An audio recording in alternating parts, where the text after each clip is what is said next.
মূল হোতা ফয়সাল, সে দীর্ঘদিন যাবত এই ব্যবসার সঙ্গে যুক্ত।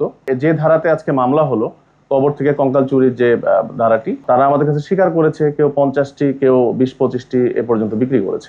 তাদেরকে জিজ্ঞাসাবাদ করলাম, জিজ্ঞাসাবাদে তারা বললেন যে এদের যে মূল হোতা ফয়সাল, সে দীর্ঘদিন যাবত এই ব্যবসার সঙ্গে যুক্ত।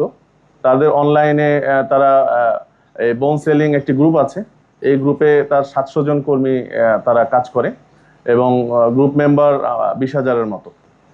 আর এখানে যে ব্যক্তিটি আমরা আবুল কালাম আজাদকে পেয়েছিলাম তেজগাঁ কলেজের সামনে, তার পিসিপিআর দেখলাম, তার নামে 21টি মামলা রয়েছে এবং উনি প্রথম যে মামলাটি 2009 সালে এই যে ধারাতে আজকে মামলা হলো, কবর থেকে কঙ্কাল চুরির যে ধারাটি, এই একই অভিযোগে অভিযুক্ত ছিলেন 2009 সালে।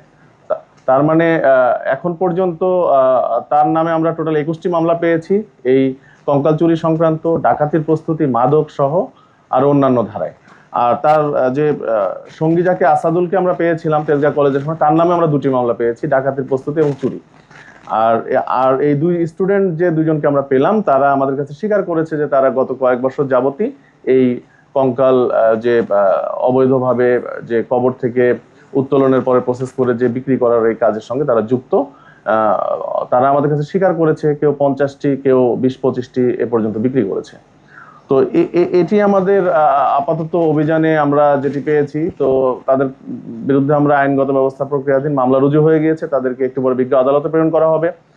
তো প্রাথমিক জিজ্ঞাসাবাদে তারা আমাদেরকে যেটি বলেছেন যে তাদের সাথে আরো অনেকে রয়েছে যারা কবর থেকে লাশগুলো উত্তোলন করে, প্লাস হচ্ছে তারা মেইনলি তারা ময়মনসিংহ বেল্টে কাজটি করে, গাজীপুর, ময়মনসিংহ, শেরপুর, জামালপুর এই বেল্টে কাজ করে।